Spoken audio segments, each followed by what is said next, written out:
একটা ঘর ভর্তি কিছু মার্বেল ছড়িয়ে দিন, আর একটা কোণায় রাখুন কয়েকটি ভারী কার্টুন।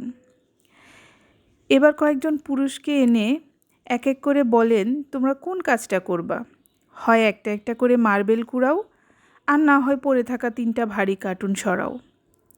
যে কোনো পুরুষই একটা একটা করে মার্বেল কুড়ানোর চেয়ে ভারী কার্টুন সরানোটা অনেক সহজ মনে করবে। না, পুরুষেরা শুধু সহানুভূতি থেকে মেয়েদের জন্য ঘর ঠিক করে দেয়নি, বরং তারা জানে তাদের ধৈর্য কম, শক্তি বেশি। পুরুষের না পারা কাজটা যে নারী করে দেয়, তার কাজের গুরুত্বটা তার কাছে কতটুকু?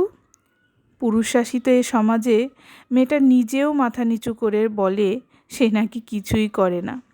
রাত 12টার পরেও মশারি গুঁজতে গুঁজতে মেয়েটা ভাবে সে নিছকই একটা গৃহিণী। ঘুম থেকে উঠে সাজানো ডাইনিং দেখে চোখ দুটো চকচক করলেও দৃশ্যের আড়ালে থেকে যায় তার গরম চুলার ভাব।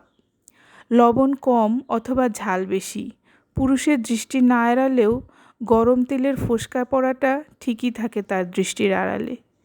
যে নারী কিছুই করে না, সে নারীর সন্তানের দায়িত্বটা শুধু আপনাকে দেয়া হোক, তখন আপনি কার্টুনও সরাবেন আর মেঝেতে পড়ে থাকা মার্বেলও কুড়াবেন। তবুও বাচ্চার চিৎকার শুনতে ঘরে বসে থাকবেন না। পুরুষেরা বেছে নিয়েছে তাদের কাজ, আর দিনভর যে নারী মার্বেল কুড়ায় তাকে আমরা বলি অকর্মা।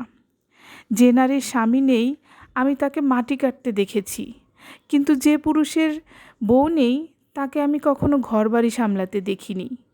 ঘর বাচ্চা সামলানোর চেয়ে আরেকটা বিয়ে করা যে অনেক সহজ। কারো এঁটো বাসন ধুতে শুধু শক্তি না, মমতাও লাগে। আপনি খাটলে বেতন পান, আর সে খাটলে ভালোবাসা পায় তো। লেখাটা সংগ্রহীত। সবাই ভালো থাকবেন, সুস্থ থাকবেন। আল্লাহ হাফেজ।